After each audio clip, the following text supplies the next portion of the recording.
கிறிஸ்துவின் சபையார் வழங்கும் கிறிஸ்துவின் வசனம் நிகழ்ச்சியை கேட்க உங்கள் யாவரையும் அன்புடன் அழைக்கிறோம். கிறிஸ்துவின் வசனம், இது கிறிஸ்தவர் கீதம். பரிசுத்த வேதம் பறைசாற்றும் வசனம், கிறிஸ்துவின் வசனம், இது கிறிஸ்தவர் கீதம். கிறிஸ்துவின் சபையார் வாழ்த்தி வழங்கும் கிறிஸ்துவின் வசனம், இது கிறிஸ்தவர் கீதம். கிறிஸ்துவின் வசனம், கிறிஸ்துவின் வசனம், கிறிஸ்துவின் வசனம். வேதாகம செய்தி நேரத்திற்கு வரவேற்கிறோம். Welcome to the Bible message. அன்பானவர்களே, உங்கள் யாவரையும் நம்முடைய ஆண்டவராக இயேசு கிறிஸ்துவின் பரிசுத்தமான நாமத்தில் வாழ்த்தி வரவேற்பதிலே மிகுந்த மகிழ்ச்சி அடைகிறோம். இன்றைய நாள் கர்த்தருடைய செய்தி வேளையில் பரலோகம், தி ஹெவன், பரலோகத்தை குறித்து நாம் பரிசுத்த வேதாகமத்தின் துணை கொண்டு அறிய இருக்கிறோம். பொதுவாக பரலோகம் என்று சொல்லக்கூடியது தேவன் வாசம் செய்யக்கூடிய இடம். அநேகர் அதை சொர்க்கம் என்று சொல்லுவார்கள். இந்த பரலோகத்திற்கு நாம் போவதற்கு என்ன செய்ய வேண்டும்? நம்முடைய தேவன் பரலோகத்தில் இருக்கிறார். சங்கீதக்காரன் சொல்லுகிறார், 115வது சங்கீதம் 3வது வசனம், நம்முடைய தேவன் பரலோகத்தில் இருக்கிறார், தமக்கு சித்தமான யாவையும் செய்கிறார். Our God is in the heavens, He has done whatsoever He has pleased. அவருக்கு சித்தமானதை எல்லாவற்றையும் அவர் செய்கிறார். அவரை போய் தடுத்து நிறுத்த யாராலும் முடியாது. அவர் தம்முடைய சித்தத்தின்படியாக, அதாவது அவருடைய விருப்பத்தின்படியாக அவர் சகலத்தையும் செய்கிறார் என்று நாம் அறிகிறோம். அவர் பரலோகத்திலே வீற்றிருக்கிறார். அவருடைய சிங்காசனம் நித்தியமான சிங்காசனமாக இருக்கிறது. ஆதியாகமம் 1வது அதிகாரம் 26வது வசனத்திலே நாம் வாசிக்கிறோம், தம்முடைய சாயலாக நம்மை சிருஷ்டித்திருக்கிறார். நமது சாயலாகவும் நமது ரூபத்தின்படியையும் மனுஷனை உண்டாக்குவோமாக. அங்கே ஆண்டவராய் இயேசு கிறிஸ்து இருக்கிறார், ஆவியானவர் இருக்கிறார், தேவன் இருக்கிறார். இம்மூவரும் ஒன்றாயிருக்கிறார்கள். அங்கே பன்மையிலே பேசப்பட்டிருக்கிறதை நாம் இந்த வசனத்தின் துணை கொண்டு அறிந்து கொள்கிறோம். சகல பிராணிகளையும் அவர்கள் ஆளக்கடவர்கள். ஒரு அதிகாரத்தை பிதாவாகிய தேவன் மனுஷனுக்கு கொடுத்திருக்கிறார். அது மாத்திரமல்ல, அவர் எப்படி இருக்கிறாரோ அதை போல நம்மை பூரண மனுஷனாக உண்டு பண்ணினார். மத்தேயு 5வது அதிகாரம் 18வது வசனத்திலே நம்முடைய ஆண்டவர் சொல்லுகிறார், ஆகையால் பரலோகத்தில் இருக்கிற உங்கள் பிதா பூரண சற்குணராய் இருக்கிறது போல நீங்களும் பூரண சற்குணராய் இருக்க கடவீர்கள். அவர் எப்படி இருக்கிறாரோ அதே போல நாமும் மாற வேண்டும். தேவன் ஆவியா இருக்கிறார், நம்மையும் ஆவியின் சாயலிலே உண்டு பண்ணியிருக்கிறார். நாமும் ஆவியிலே பிதாவாகிய தேவனிடத்திலே கடந்து செல்கிறோம். ஆவி தன்னை தந்த தேவனிடத்திற்கு மறுபடியுமாக திரும்புகிறது. அவர் பூரண சற்குணராக இருக்கிறார். தேவன் அன்பாக இருக்கிறார். தேவன் ஒளியாக இருக்கிறார். அதை போல நாமும் அவருடைய சாயலிலே சிருஷ்டிக்கப்பட்டோம். யோவான் 1:18 சொல்லுகிறது, தேவனை ஒருவனும் ஒரு காலம் கண்டதில்லை, பிதாவின் மடியில் இருக்கிற ஒரே பேரான குமாரனே அவரை வெளிப்படுத்தினார். இதுவரைக்கும் மனிதர்களில் யாருமே பிதாவாகிய தேவனை கண்டதில்லை. வசனம் சொல்லுகிறது. ஆண்டவராய் இயேசு கிறிஸ்து ஒருவர் தான் பிதாவை நமக்கு வெளிப்படுத்தினார். பிதாவானவர் ஒருவர் இருக்கிறார் என்பதை நமக்கு அறிமுகப்படுத்தினதே நம்முடைய ஆண்டவராய் இயேசு கிறிஸ்து தான். அந்த பிதாவாகிய தேவனை ஒருவனும் ஒரு காலம் கண்டதில்லை. இயேசு கிறிஸ்து தான் நமக்கு வெளிப்படுத்தியிருக்கிறார். அவர் சொல்லுகிறார், இரண்டாவதாக யோவான் 14வது அதிகாரம் 6வது வசனம், அதற்கு இயேசு, நானே வழியும் சத்தியமும் ஜீவனுமாயிருக்கிறேன், என்னாலே அல்லாமல் ஒருவனும் பிதாவின் இடத்திலே வரான். Jesus said unto him, I am the way, the truth and the life. No man comes unto the Father but by me. என்னாலே அல்லாமல் ஒருவனும் பிதாவின் இடத்திலே வரான்.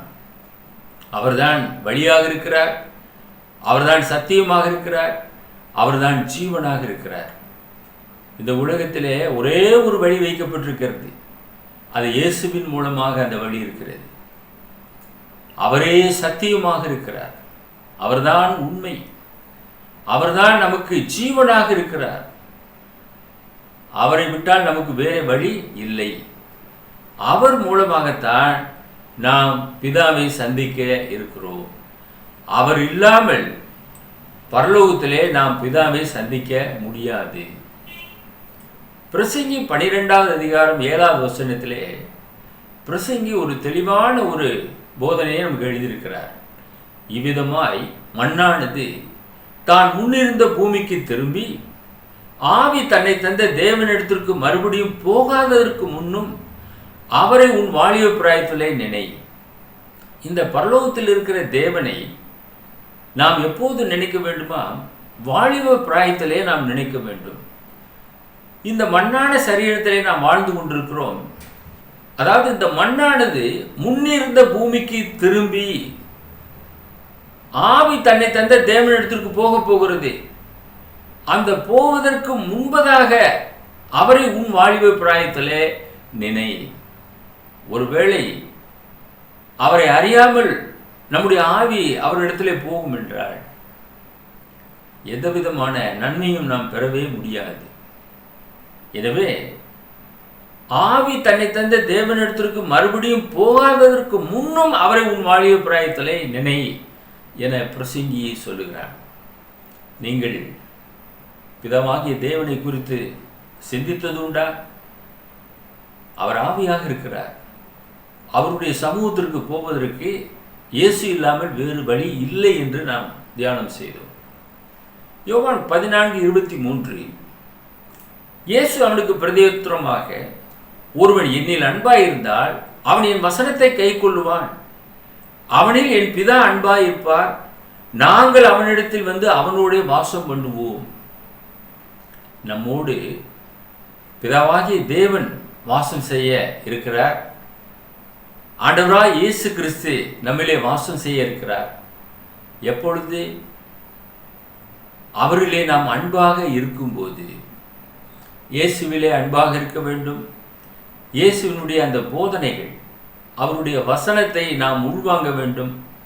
அந்த போதனையின்படியாக நாம் நடக்க வேண்டும். அப்பொழுது அவனில் என் பிதா அன்பாக இருப்பார், நாங்கள் அவனிடத்தில் வந்து அவனோட வாசம் பண்ணுவோம்.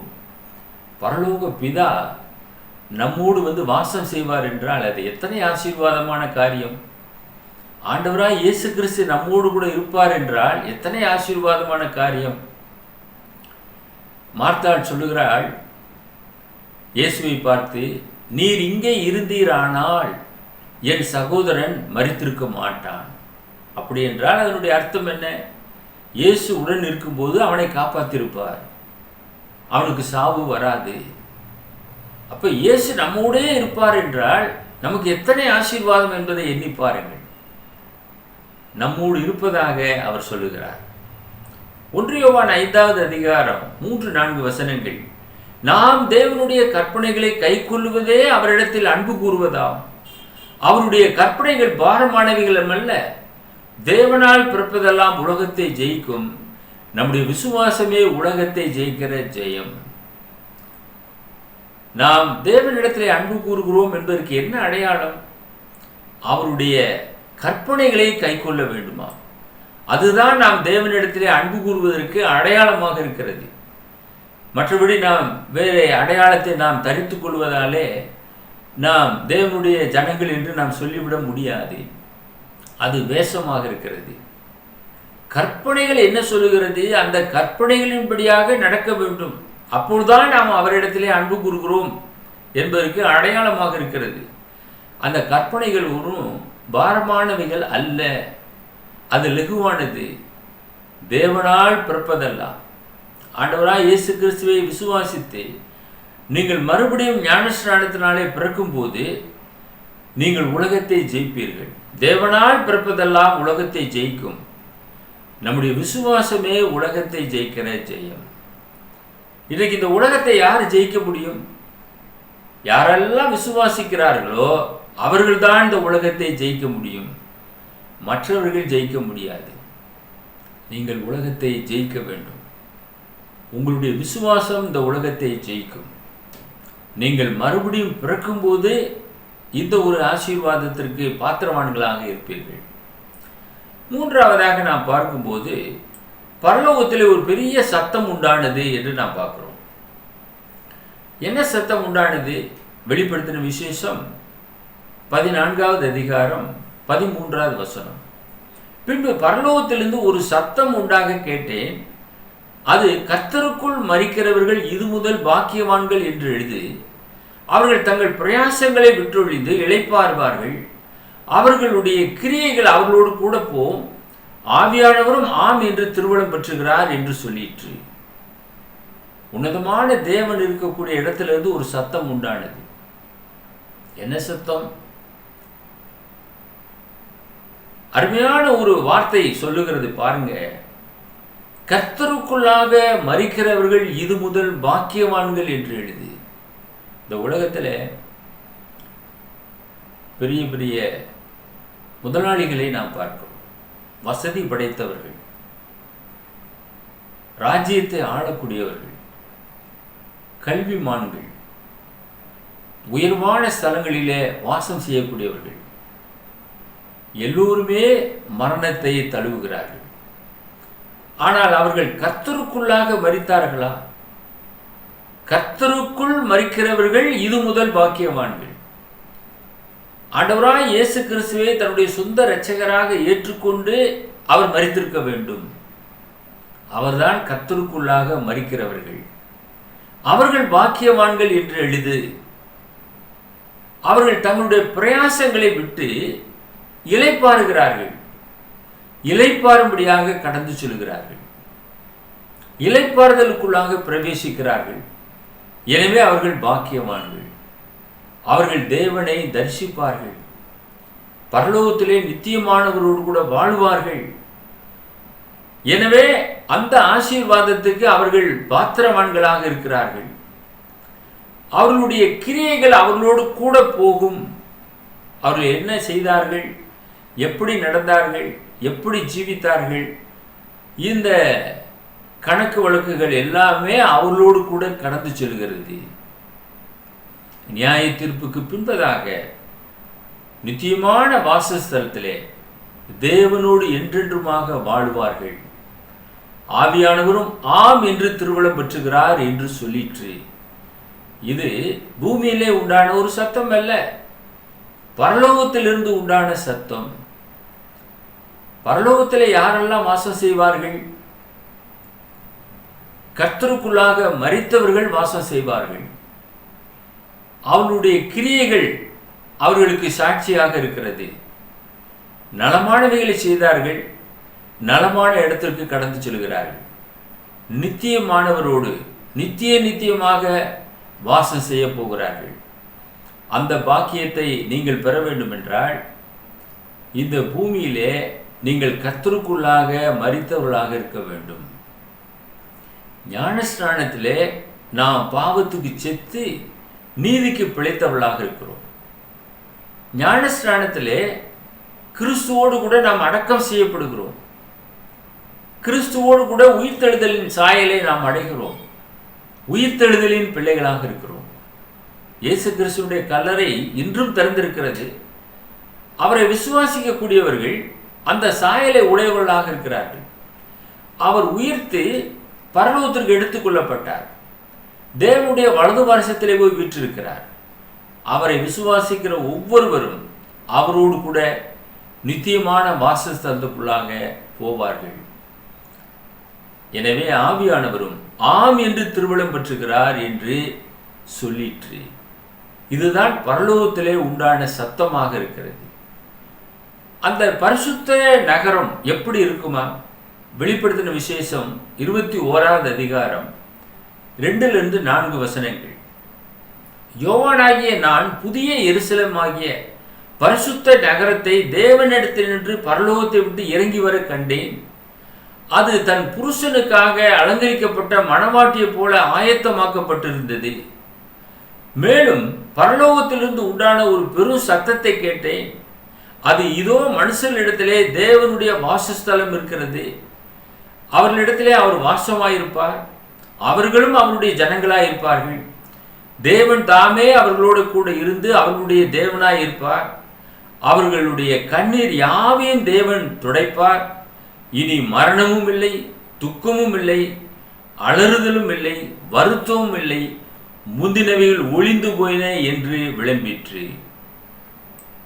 அன்பானவர்களே, யோவான் கண்ட அந்த காட்சிகளை அவர் இங்கே எழுதியிருக்கிறார். புதிய எருசலேம், இந்த பூமியில் இருக்கிறதான எருசலேம் பழைய எருசலேம். அது தேவனுடைய நகரம், தாவீதின் நகரம். இஸ்ரவேலர்கள் வாழ்ந்ததுக்கான அடிச்சுவடுகள் அங்கே அதிகமாக காணப்படக்கூடிய ஒரு நகரம்.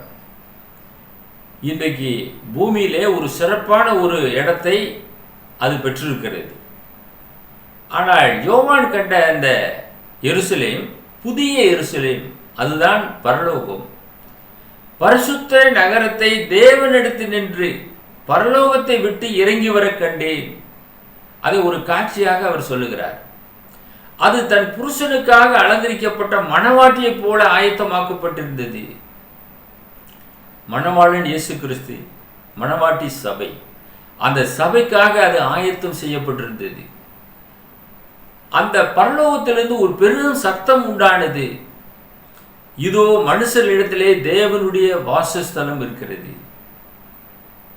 எங்கே நாமத்தினாலே 2-3 பேர் கூடுவீர்களோ அங்கே நான் இருக்கிறேன் என்று இயேசு சொல்லியிருக்கிறார். நீங்களே தேவனுடைய ஆலயமாய் இருக்கிறீர்கள் என்று வசனம் சொல்கிறது. நாமே அவருடைய வாசஸ்தலமாக இருக்கிறோம்.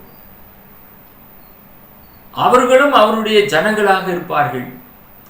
தேவன் தாமே அவர்களோடு இருந்து அவருடைய தேவனாக இருப்பார். அவருடைய கண்ணீர் யாவையும் தேவன் துடைப்பார். இந்த பூமியிலே கண்ணீரோடு கூட வாழ்ந்து கொண்டிருக்கிறோம். அங்கே கண்ணீர் இல்லை, கவலை இல்லை, மரணம் இல்லை, துக்கம் இல்லை, அலறுதலும் இல்லை, வருத்தமும் இல்லை. முந்தினவைகள் ஒளிந்து போயின என்று விளம்பின, எல்லாம் புதிதாயின. நித்தியமானவரோடு கூட வாசம் செய்ய போகிறோம். அந்த பரலோக பாக்கியத்தை நாம் பெற வேண்டும் என்றால் இங்கே பரிசுத்தம் உள்ளவர்களாக வாழ வேண்டும். ஆண்டவராய் இயேசு கிறிஸ்து நமக்கு ஒரு மாதிரியை விட்டு சென்றிருக்கிறார். அந்த மாதிரியினுடைய அடிச்சுவடுகளை ஒவ்வொரு நாளும் அடிபடலாமல் பின்பற்ற வேண்டும். அவருடைய சித்தம் செய்ய வேண்டும். வேதத்தை நேசியுங்கள். வேத போதனைக்கு உங்களுடைய செவிகள் திறந்திருக்கட்டும். அது உங்களை இந்த பாவ உலகத்திலிருந்து ரட்சிக்கக்கூடியதாக இருக்கிறது. கர்த்தருடைய வசனத்திற்கு கவனமாக செவி கொடுத்து நித்தியமானவரோடு கூட நித்திய வாசஸ்தலத்தில் பிரவேசிக்க பிரயாசம் கொள்ளுங்கள். வெளிப்படுத்தின விசேஷம் 21வது அதிகாரம் 22 27 முடிய நாம் பார்க்கும்போது அதில் தேவாலயத்தை நான் காணவில்லை. சர்வ வல்லமை உள்ள தேவனாய கர்த்தரும் ஆட்டுக்குட்டியானவருமே அதற்கு ஆலயம். இந்த பூமியிலே பார்க்கிற ஆலயங்கள் அங்கே இல்லை. அவரே ஆலயமாக இருக்கிறார். தேவனாய கர்த்தரும் ஆட்டுக்குட்டியானவருமே அதற்கு ஆலயம். நகரத்திற்கு வெளிச்சம் கொடுக்க சூரியனும் சந்திரனும் அதற்கு வேண்டுவதில்லை. தேவனுடைய மகிமே அதை பிரகாசிப்பித்தது. ஆட்டுக்குட்டியானவரே அதற்கு விளக்கு. இன்றைக்கு சூரியன் சந்திரன் நமக்கு வெளிச்சம் கொடுத்து கொண்டிருக்கிறது இந்த பூமியிலே. இவைகளை நாம் அங்கே பார்க்க முடியாது. பரலோகத்திலே ஆட்டுக்குட்டியானவரே வெளிச்சமாக இருக்கின்றார், அவரே விளக்காக இருக்கிறார். சூரியனும் சந்திரனும் அதற்கு தேவையில்லை. தேவனுடைய மகிமை அதை பிரகாசிப்பிக்கிறது. அந்த வெளிச்சத்திலே நாம் வாழப்போகிறோம். அது எப்பேற்பட்ட ஒரு ஆசீர்வாதமான இடமாக இருக்கும் என்பதை எண்ணி பாருங்கள். இங்கே நாம் ஈபி பணம் கட்டி அசந்து போய் விடுகிறோம். ஆனால் அங்கே அதற்கான வாய்ப்பே இல்லை. தேவனே நமக்கு வெளிச்சமாக இருக்கிறார், ஆட்டுக்குட்டியானவரே விளக்காக இருக்கிறார். ரட்சிக்கப்படுகிற ஜனங்கள் அதன் வெளிச்சத்திலே நடப்பார்கள். அங்கே அசுத்தர்கள் நாம் பார்க்க முடியாது, திருடர்களை பார்க்க முடியாது, பாவிகள் அங்கே இருக்க மாட்டார்கள். பரிசுத்தவான்கள் மாத்திரம்தான் பரலோகத்திலே வாசம் செய்வார்கள். ரட்சிக்கப்படக்கூடிய ஜனங்கள் மாத்திரமே அது வெளிச்சத்திலே நடப்பார்கள். பூமியின் ராஜாக்கள் தங்கள் மகிமையும் கனத்தையும் அதற்குள்ளே கொண்டு வருவார்கள். அங்கே ராக்காலம் இராதபடியால் அதன் வாசல்கள் பகலில் அடைக்கப்படுவதே இல்லை. இதோ திறந்த வாசலை வைத்திருக்கிறேன் என்று சொல்லுகிறார் அல்லவா? அது திறந்த வாசல். யாரெல்லாம் ஏற்றுக்கொள்கிறார்களோ அவர்கள் அந்த வாசல் வழியாக பிரவேசிக்கலாம். அங்கே ராக்காலம் இல்லை, அதன் வாசல்கள் பகலில் அடைக்கப்படுவதில்லை. உலகத்தானுடைய மகிமையும் கனத்தையும் அதற்குள்ளே கொண்டு வருவார்கள். ஆனால் தீட்டுள்ளதும் அருவருப்பையும் பொய்யையும் நடப்பிக்கிறதுமாகிய ஒன்றும் அதில் பிரவேசிப்பதில்லை. பொய்யர் அனைவரும் இரண்டாம் மரணமாகிய அக்கினியும் கந்தகமும் எரியக்கூடிய கடலிலே பங்கடைவார்கள். பரிசுத்தவான்கள் மாத்திரம்தான் அங்கே போக முடியும். தீட்டுள்ளதும் அருவருப்பையும் பொய்யை நடப்பிக்கிறதுமாகிய ஒன்றும் அதில் பிரவேசிப்பதில்லை. ஆட்டுக்குட்டியானவரின் ஜீவ புஸ்தகத்தில் எழுதப்பட்டவர்கள் மாத்திரம் அதில் பிரவேசிப்பார்கள். ஆட்டுக்குட்டியானவர் ஒரு ஜீவ புஸ்தகத்தை வைத்திருக்கிறார். அந்த ஜீவ புஸ்தகத்திலே யாருடைய பெயரெல்லாம் எழுதப்பட்டிருக்கிறதோ அவர்கள் மாத்திரம்தான் அதிலே பிரவேசிப்பார்கள். உங்களுடைய நாமங்கள் ஜீவ புஸ்தகத்திலே எழுதப்பட்டிருக்கிறதா? ஜீவ புஸ்தகத்திலே பெயர் எழுதப்பட நான் என்ன செய்ய வேண்டும் என்ற கேள்வி உங்களுக்குள்ளாக உருவாகும். கர்த்தராகிய இயேசு கிறிஸ்துவை விசுவாசித்து உங்களுடைய பாவ மன்னிப்புக்காக ஞானஸ்நானம் பெற்று கர்த்தர் ஏற்படுத்தியிருக்கிறதான அந்த மெய்யான சபையிலே உங்களை அங்கமாக்கி கொண்டு வானத்தையும் பூமியும் உண்டாக்கின பிதாவாகிய தேவனை அந்த சபையாரோடு கூட சேர்ந்து ஒவ்வொரு வாரமும் இடைவிடாமல் தொழுது கொண்டு வருவீர்கள் என்றால் உங்களுடைய நாமங்கள் ஜீவ புஸ்தகத்திலே எழுதப்படும். ஜீவ புஸ்தகத்திலே பேர் எழுதப்பட்டவர்கள் மாத்திரம்தான் அங்கே பிரவேசிப்பார்கள். அவர்கள்தான் பரலோக அந்த நித்தியமான வாசஸ்தலத்தை சுதந்திரித்துக் கொள்வார்கள். நித்தியமாக அவரோடு வாழக்கூடிய பாக்கியத்தை அவர்கள் பெறுவார்கள். நீங்கள் பெறத்தக்கதாக முயற்சி எடுங்கள். லூக்கா 10:20 என்ன சொல்லுகிறது? ஆகிலும் ஆவிகள் உங்களுக்கு கீழ்ப்படுகிறதுக்காக நீங்கள் சந்தோஷப்படாமல் உங்கள் நாமங்கள் பரலோகத்தில் எழுதியிருக்கிறதுக்காக சந்தோஷப்படுங்கள் என்றார். மற்றபடி நாம் ஒரு ஆவியை விரட்டுகிறதுனால இந்த ஆவி ஓடிவிடுகிறது, அசுத்தாவி, இப்படி நீங்கள் எண்ணி நீங்கள் சந்தோஷம் கொள்வீர்கள் என்றால் அது உங்களுக்கு ஒரு பெரிய காரியமே அல்ல.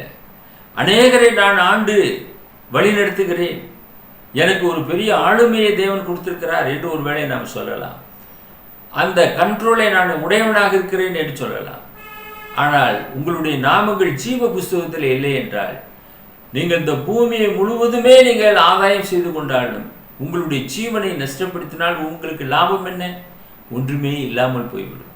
ஆகினாலே உலக பணக்காரனாக இருப்பதை காட்டிலும் ஜீவ புஸ்தகத்திலே நம்முடைய நாமங்கள் எழுதப்பட்டிருக்கிறதா என்று நீங்கள் பரிசோதனை செய்து பாருங்கள். வேத வசனத்தை கொண்டு உங்களை பரிசோதித்து பாருங்கள். உங்களுடைய நாமங்கள் ஜீவ புஸ்தகத்திலே எழுதப்பட வேண்டும். மற்றபடி ஆவிகள் உங்களுக்கு கீழ்ப்படுகிறதற்காக நீங்கள் சந்தோஷப்படுகிறதுனாலே ஒரு பிரயோஜனமே இல்லை. எனவே சந்தோஷப்படாமல் உங்கள் நாமங்கள் பரலோகத்தில் எழுதியிருக்கிறதுக்காக சந்தோஷப்படுங்கள் என்று அங்கே திருமறையானது நமக்கு போதனை செய்கிறது. வெளிப்படுத்தின விசேஷம் 22வது அதிகாரம் 3-5 வசனங்களுக்கு நம்முடைய கவனத்தை செலுத்துவோம். பரலோகத்தில் பிரவேசிக்கக்கூடியவர்களுக்கு இனி ஒரு சாபமும் இராது. தேவனும் ஆட்டுக்குட்டியானவரும் இருக்கிற சிங்காசனம் அதில் இருக்கும். ஏனென்றால் அங்கே வருத்தம் இல்லை, பசி இல்லை, பட்டினி இல்லை, எந்த விதமான துன்மார்க்கத்துக்கு எதுவான காரியங்கள் ஒன்றுமே அங்கே இல்லை. எனவே இனி ஒரு சாபமும் இராது. தேவனும் ஆட்டுக்குட்டியானவரும் இருக்கிற சிங்காசனம் அதில் இருக்கிறது. ஆண்டவராய் இயேசு கிறிஸ்து தேவனுடைய வலது பாரசத்திலே போய் வீற்றிருக்கிறார். அங்கே ஸ்தேவான் கல்லால் அடித்து கொலை செய்யப்படும் போது இதோ தேவனுடைய சமூகத்திலே இதோ ஆண்டவராய் இயேசு கிறிஸ்து தேவனுடைய வலது பாரசத்திலே நிற்கிறதை காண்கிறேன் என்று சொல்கிறார். ஆண்டவராய் இயேசு கிறிஸ்து தேவனுடைய வலது பாரசத்தில் இருக்கிறார். அவருடைய சிங்காசனம் அங்கே இருக்கிறது. ஜெயம் கொள்ளுகிறவன் எவனோ அவன் என்னோடு கூட உட்காரும்படியாக அருள் செய்வேன் என்று இயேசு சொல்லியிருக்கிறார்.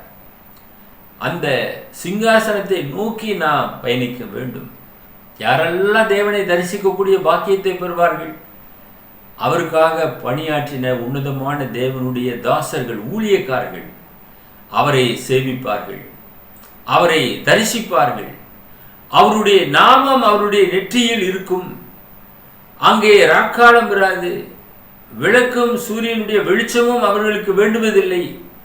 தேவனாய கர்த்தரே அவர்கள் மேல் பிரகாசிப்பார். அவர்கள் சதா காலங்களிலும் அரசாள்வார்கள்.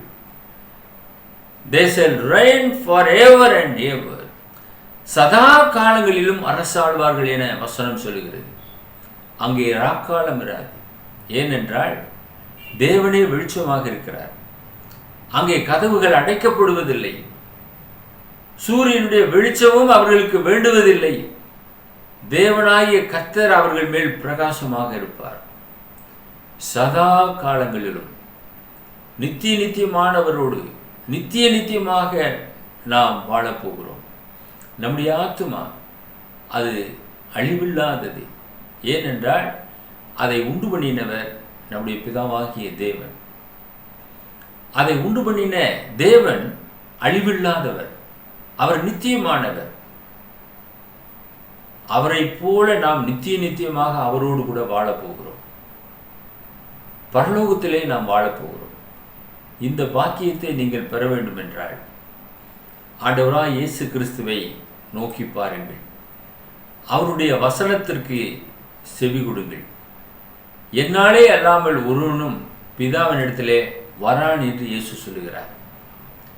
நானே வழியும் சத்தியமும் ஜீவனுமாயிருக்கிறேன். என்னாலே அல்லாமல் ஒருவனும் பிதாவினிடத்திலே வரான். இயேசு கிறிஸ்து வழியாக சத்தியமாக ஜீவனாக இருக்கிறார். அவர் மூலமாக பரலோக பிதாவை நாம் சென்றடைய முடியும். நித்தியத்திலே பரலோகத்திலே தேவன் வீற்றிருக்கிறார். அங்கிருந்து இந்த பூமியை கண்ணோக்கி பார்க்கிறார். ஆண்டவராய் இயேசு கிறிஸ்துவை நமக்காக அனுப்பியிருக்கிறார். இதோ என் நேசகுமாரன், இவரில் பிரியமாயிருக்கிறேன், இவருக்கு செவி கொடுங்கள் என்று பரலோகத்திலிருந்து சத்தம் உண்டானது. இந்த உலகத்திலே எத்தனையோ காரியங்களுக்கு நீங்கள் செவி கொடுக்கிறீர்கள். பரலோக சத்தத்திற்கு செவி கொடுங்கள். அப்பொழுது பரலோக பாக்கியத்தை நீங்களும் உங்களுடைய குடும்பத்தாரும் பெற்றுக்கொள்வீர்கள். நித்தியமானவரோடு நித்திய நித்தியமாக வாழ்வீர்கள். உங்களுக்காக நாங்கள் ஜெபம் பண்ணுகிறோம். எங்களை நேசித்து வழிநடத்துகிற பரலோகத்தின் பிதாவே, எங்களுக்காக பரலோகத்தை நீர் ஆயத்தம் செய்து வைத்திருக்கிறீர். உம்மோடு கூட நாங்கள் நித்திய நித்தியமாக வாழ வேண்டும் என்பதற்காக அந்த வாசஸ்தலத்தை மனுமக்களாகிய எங்களுக்கு நீர் ஏற்படுத்தி வைத்திருக்கிறீர். உம்முடைய குமாரனாகிய இயேசு கிறிஸ்துவின் மூலமாக உம்மை சந்திக்கக்கூடிய பாக்கியத்தை இந்த நிகழ்ச்சியை பார்த்து கொண்டிருக்கிற அருமையான நேயர்கள் யாவருக்கும் வழங்கியறல வேண்டுமாய் எங்கள் அன்பின் ஆண்டவர் இயேசுவின் வெளியேறப்பெற்ற நாமத்தில் இந்த ஜெபத்தை தாழ்மையோடு ஏறெடுக்கிறோம் எங்கள் பரலோகத்தின் பிதாவே. ஆமென். நம்முடைய தேவன் பரலோகத்தில் இருக்கிறார். தமக்கு சித்தமான யாவையும் செய்கிறார். Our God is in the heavens. He has done whatsoever He has pleased. Amen. Email address urgentandglory@gmail.com. View our The Word of Christ program on YouTube channel. May God bless you all.